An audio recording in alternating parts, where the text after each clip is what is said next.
Good morning दोस्तों, कैसे हो आप। आज है 13 फरवरी और आज के बनने वाले हरियाणा करंट अफेयर के क्वेश्चंस इस वीडियो में हम रिवीजन करेंगे। लेकिन उससे पहले मैं आपको बता दूं कि अगर आप चैनल पर पहली बार आए हैं तो आप हमारे पिछले हरियाणा करंट अफेयर की जो वीडियो हैं उन्हें PDF के रूप में डाउनलोड करके भी पढ़ सकते हैं। लिंक मैंने डिस्क्रिप्शन में दे रखे हैं, आप चाहें तो वहाँ पर जाकर उन्हें डाउनलोड कर सकते हैं। अगर आपको वहाँ से डाउनलोड करने में कोई भी प्रॉब्लम आ रही है तो स्क्रीन पर दिए गए व्हाट्सएप नंबर पर आप हमें मैसेज कीजिए। हम जल्द से जल्द आपकी जो मैसेज है उसका जवाब देने की कोशिश करेंगे। तो चलिए शुरू करते हैं आज की वीडियो। पहला प्रश्न है, फेमिना मिस ग्रैंड इंडिया 2020 का ताज किन्हें दिया गया है। तो ये ताज दिया गया है मनिका श्योकंद को। आप फोटो में इन्हें देख सकते हैं। मनिका श्योकंद का जन्म चंडीगढ़ के अंदर हुआ था, जबकि इस समय परिवार पंचकुला के अंदर रहता है। इनकी माँ ममता श्योकंद हाउसवाइफ हैं और पिता सूरजमल श्योकंद हरको बैंक के अंदर कार्यरत हैं। परिवार में मनिका, उनकी बहन कनिका और भाई तेजस्वी हैं। प्रिंसिपल पूजा प्रकाश बताती हैं कि स्कूल दिनों में मनिका को परिवार का पूरा सहयोग मिलता था। बेटियों को हमेशा ही आगे बढ़ने के लिए वो प्रेरित करते थे। मनिका ने 2019 में मॉडलिंग की शुरुआत की थी, जिसमें उनकी बहन और परिवार ने भी उसका पूरा साथ दिया था। मनिका श्योकंद ने 7वीं क्लास में KBDAV स्कूल में दाखिला लिया था। 10वीं में 9 CGPA और 12वीं में 84% अंकों के साथ शानदार रिजल्ट दिया था। पढ़ाई के साथ वह नेशनल लेवल पर नेटबॉल की खिलाड़ी रही हैं। 2012 में आयोजित नेटबॉल चैंपियनशिप में मनिका ने 2 गोल्ड, 1 सिल्वर और 2 ब्रॉन्ज मेडल स्कूल के लिए जीते थे। इसके बाद है, हाल ही में गृह मंत्री अनिल विज ने किस जिले की IG भारती अरोड़ा को सम्मानित करने की घोषणा की है। तो ये की है करनाल की। आप फोटो में भी इन्हें देख सकते हैं। करनाल रेंज की IG यानी कि इंस्पेक्टर जनरल भारती अरोड़ा की अध्यक्षता में गठित की गई SIT यानी कि स्पेशल इन्वेस्टिगेशन टीम ने अभी तक 452 कबूतरबाजों को दबोचा है। तो यहाँ पर कबूतरबाज का मतलब कबूतर पकड़ने वालों से नहीं है, बल्कि यहाँ पर कबूतरबाज उन्हें बताया गया है जो कि इलीगल तरीके से लोगों को विदेश के अंदर भेजते थे और जो उनका पैसा है, मोटा पैसा, वो अपनी जेब के अंदर वो रखते थे। तो उनको यहाँ पर कबूतरबाज बोला गया है। गृह मंत्री अनिल विज ने IG भारती अरोड़ा व उनकी टीम को सम्मानित करने का ऐलान भी किया है। लॉकडाउन के दौरान अमेरिका ने बड़ी संख्या में लोगों को डिपोर्ट किया था। इसमें करीब 75 लोग हरियाणा के भी थे। अमेरिका से वापस लौटे काफ़ी लोगों ने शिकायत की थी कि विदेश भेजने के नाम पर उनसे मोटा पैसा लिया गया। गृह मंत्री अनिल विज ने मामले की गंभीरता को समझा और SIT का गठन किया। इसके बाद है, किसके सहयोग से देश का पहला परागण रहित बेबीकॉर्न बीज तैयार किया जाएगा। तो ये किया जाएगा क्षेत्रीय अनुसंधान केंद्र करनाल व भारतीय कृषि अनुसंधान संस्थान पूसा के सहयोग से।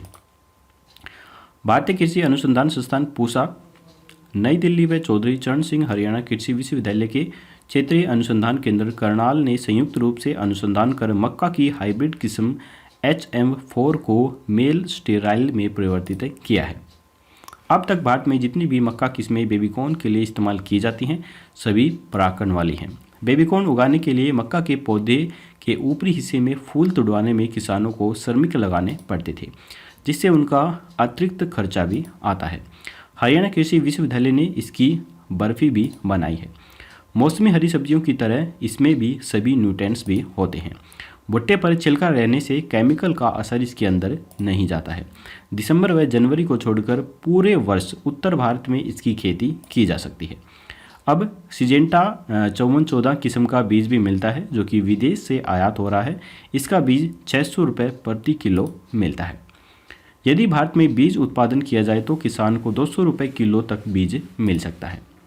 इसके बाद है, हाल ही में हरियाणा के किस जिले में चंदन की खेती का पहला सफल प्लांट लगाया गया है। तो ये लगाया गया है फतेहाबाद के अंदर। हरियाणा में चंदन की खेती का पहला सफल प्लांट फतेहाबाद के अंदर लगाया गया है। फतेहाबाद जिले के गांव खराखेड़ी के किसान सुरेंद्र कुमार ने 2 एकड़ में चंदन के पौधे लगाए हैं। इनकी ग्रोथ भी सफल हो गई है। चंदन की खेती के लिए प्रति एकड़ करीब 4 लाख रुपए का खर्च आता है और 10 साल के बाद प्रति एकड़ करीब 1 करोड़ रुपए की आमदनी चंदन की इस खेती के जो किसान हैं वो कर सकते हैं। किसान सुरेंद्र ने बताया है कि चंदन के यह पौधे कर्नाटक के मैसूर से हिमाचल लाए गए थे। इसके बाद है हाल ही में हरियाणा के MSME विभाग के द्वारा कितनी ई कॉमर्स कंपनियों के साथ MOU साइन किया गया है? तो ये किया गया है 3 कंपनियों के साथ। हरियाणा के उप मुख्यमंत्री श्री दुष्यंत चौटाला ने कहा है कि अब हरियाणा के MSME उत्पादकों को ग्लोबल मार्केट मिलेगा। साथ ही राज्य के पारंपरिक हथकरघा उत्पाद करने वाले कारीगरों को भी अपने हुनर की वाजिब कीमत मिल सकेगी। हरियाणा के उप मुख्यमंत्री श्री दुष्यंत चौटाला की मौजूदगी में 3 e commerce company eBay power to SME TradeIndia.com के साथ MOU पर MSME के महानिदेशक श्री विकास गुप्ता व कंपनियों के प्रतिनिधियों ने हस्ताक्षर किए हैं। राज्य के उन उद्योगों के उत्पादन अब विश्व के किसी भी कोने में खरीदे जा सकेंगे। इससे हमारे देश के निर्यात में भी काफ़ी ज़्यादा बढ़ोतरी मिलेगी। उन्होंने कहा है कि राज्य सरकार का मुख्य फोकस प्रदेश में उद्यमशीलता को बढ़ावा देना, समावेशी और संतुलित क्षेत्रीय विकास को बढ़ाने का है। तो यहाँ पर MSME की जो स्थापना है यह 2007 के अंदर दिल्ली के अंदर की गई थी। इसकी फुल फॉर्म होती है micro small and medium enterprises. इसके बाद है हाल ही में हरियाणा के किस जिले में emergency response and support system dial 112 का ट्रायल रन किया गया है? तो इसका उत्तर जानने से पहले अगर आपको वीडियो अच्छी लग रही है तो अभी के अभी हमारी इस वीडियो को एक लाइक जरूर कर दीजिएगा, और यदि चैनल पर पहली बार आए हैं तो चैनल को सब्सक्राइब करके घंटे पर ऑल नोटिफिकेशन जरूर क्लिक कीजिए ताकि हमारी आने वाली लेटेस्ट वीडियो हैं वो आपको मिल सके सबसे पहले। तो इसका आंसर है पंचकुला एवं गुरुग्राम के अंदर। हरियाणा के पंचकुला एवं गुरुग्राम में emergency response and support system dial 112 का ट्रायल रन किया गया। इस दौरान करीब 11,640 जो कॉल हैं वो प्राप्त हुई। इस प्रणाली को प्रदेश भर में शीघ्र ही शुरू किया जाएगा। हरियाणा के गृह मंत्री श्री अनिल विज ने कहा है कि इस सिस्टम के लागू होने के बाद राज्य के किसी भी क्षेत्र में 15 से 20 मिनट में आपातकालीन पुलिस व अन्य सेवाएं उपलब्ध हो सकेंगी। इसके लिए करीब 4,700 कर्मचारी तैनात किए जाएंगे। इस प्रणाली के सुचारू संचालन के लिए करीब 40 करोड़ रुपए की लागत से पंचकुला में नए भवन का निर्माण भी किया गया है। वह CDEC को करीब 152 करोड़ रुपए का वर्क ऑर्डर भी दिया गया है। प्रत्येक नागरिक इन सभी सेवाओं की पहुंच बनाने के लिए हिंदी, अंग्रेजी, पंजाबी तथा हरियाणवी सहित 4 भाषाओं के जानकारों को कॉल सेंटर के अंदर लगाया जाएगा। इस पूरे घटनाक्रम का बैकअप DGP कार्यालय में होगा तथा CDEC हैदराबाद में भी पूरा डाटा सुरक्षित रहेगा। इसके बाद है हाल ही में हरियाणा राज्य परिवहन के बेड़े में कितनी बसों को शामिल किया जाएगा? तो ये किया जाएगा 800 बसों को। परिवहन मंत्री श्री मूलचंद शर्मा ने कहा है कि जल्द ही राज्य परिवहन के बेड़े में 800 बसें शामिल की जाएंगी। इनमें से 400 बसें मार्च तक आ जाएंगी, जबकि बाकी 400 बसें भी जल्द ही खरीद ली जाएंगी। इसके बाद है हरियाणा की किस शहर में लेस मॉडल बस टर्मिनल विकसित किया जाएगा? तो ये किया जाएगा बल्लभगढ़ के अंदर। करीब 21 एकड़ भूमि पर बनने वाले इस टर्मिनल में रिटेल, कमर्शियल और हॉस्पिटलिटी जैसी तमाम सुविधाएं उपलब्ध होंगी। टर्मिनल का निर्माण हरियाणा पुलिस हाउसिंग कॉरपोरेशन करेगी, जो कि लगभग 2 साल में बनकर तैयार हो जाएगा। इस बस टर्मिनल में केवल बसों का ही ठहराव नहीं होगा, बल्कि यह विभाग के लिए आय का महत्वपूर्ण जरिया भी बनेगा। इसमें मॉल भी बनाया जाएगा, जहां आमजन की ज़रूरतों के हिसाब से सुविधाएं भी मुहैया कराई जाएंगी। यहाँ बैंकेट हॉल, फूड कोर्ट और कपड़ों के शोरूम भी बनाए जाएंगे। इसके बाद है हाल ही में भारत रूस अंतर सहयोगी कार्यक्रम में हरियाणा सहित भारत के कितने राज्यों पर ध्यान केंद्रित किया गया है? तो ये किया गया है 3 राज्यों पर। भारत रूस अंतर सहयोगी कार्यक्रम में भारत से तेलंगाना, महाराष्ट्र और हरियाणा और रूस के समारा और नोवोसिबिर्स्क क्षेत्रों के बीच परस्पर लाभकारी क्षेत्रों में सहयोग बढ़ाने पर ध्यान केंद्रित किया गया है।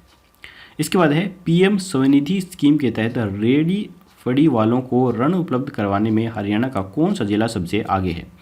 तो ये है करनाल जिला।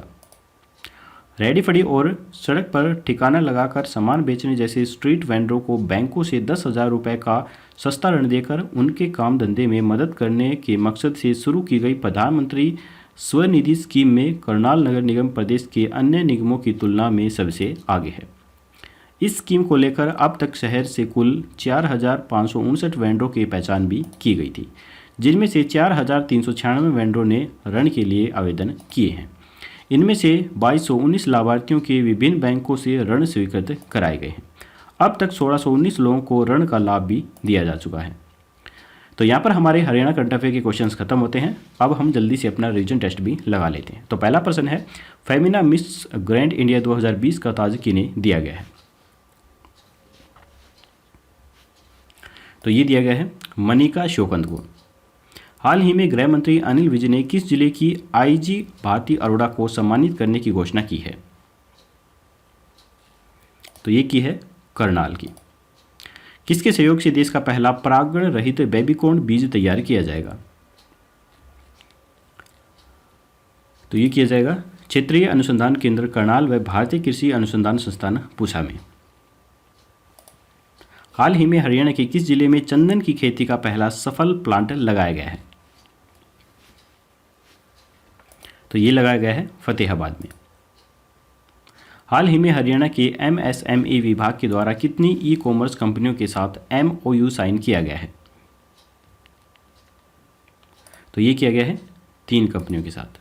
हाल ही में हरियाणा के किस जिले में emergency response and support system dial 112 का ट्रायल रनअप किया गया है? तो ये किया गया है पंचकुला एवं गुरुग्राम में। हाल ही में हरियाणा राज्य परिवहन के बेड़े में कितनी बसों को शामिल किया जाएगा? तो ये किया जाएगा 800 बसों को। हरियाणा के किस शहर में लेस मॉडल बस टर्मिनल विकसित किया जाएगा? तो ये किया जाएगा बल्लभगढ़ में। हाल ही में भारत रूस अंतर सहयोगी कार्यक्रम में हरियाणा सहित भारत के कितने राज्यों पर ध्यान केंद्रित किया गया है? तो ये किया गया है 3 राज्यों पर। PM स्वनिधि स्कीम के तहत रेडी फड़ी वालों को ऋण उपलब्ध कराने में हरियाणा का कौन सा जिला सबसे आगे है? तो ये है करनाल जिला। तो यहाँ पर हमारे रिवीजन टेस्ट भी खत्म होते हैं। अब हम देख लेते हैं कल का प्रश्न। कल हमने आपसे पूछा था कि हरियाणा के किस जिले की बॉक्सर मनीषा ने जर्मनी में आयोजित मुक्केबाजी विश्व कप में 57 किलो भार वर्ग में गोल्ड मेडल जीता है। तो काफ़ी सारे स्टूडेंट ने इसका सही आंसर दिया था। जिन्हें नहीं मालूम उन्हें बता दूं, इसका राइट आंसर है कैथल की रहने वाली जो मनीषा हैं इन्होंने। कैथल की होनहार बॉक्सिंग मनीषा मोन ने जर्मनी में आयोजित बॉक्सिंग प्रतियोगिता के 57 किलोग्राम भार वर्ग में देश की झोली के अंदर सोना डालने का काम किया है। यह बॉक्सिंग का दूसरा गोल्ड मेडल है। इससे पहले पुरुष वर्ग की बॉक्सिंग में रोहतक के अमित पंघाल ने भी सोने पर कब्जा किया है। तो चलिए अब हम देख लेते हैं आज का प्रश्न। आज का प्रश्न है कि प्रदेश का 11वां नगर निगम कौन सा बनाया गया है? भादुगढ़, सीहोर, मानेसर या फिर डबवाली? आपको राइट ऑप्शन हमें कमेंट बॉक्स में बताना है। कल की वीडियो में आपको इसका जवाब मिल जाएगा।